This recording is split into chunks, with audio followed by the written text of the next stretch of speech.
Hello everyone, welcome back to app tutorial. In this video we will discuss how you can add friends and play matches with them on eFootball 2024. So let's start. Now when you open the game and log into your account, you will come to a home screen like this. If you have played the previous versions of the game such as PES 2021, then you might remember that there was an option to add friends, and whenever you send them the invite you could play together. However, throughout the years, the algorithm and feature of the game have changed.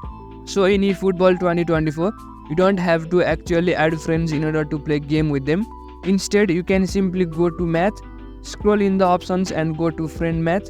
Now one of you guys can simply create a 1 versus 1 match room and send the match room number to another person so that they can join your match room. In this way, you can easily play games with your friends without making a specific friend list.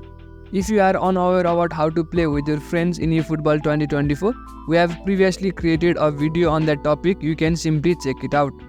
So that's it for the video. Make sure to leave a like if you found this helpful and subscribe to the channel for further videos.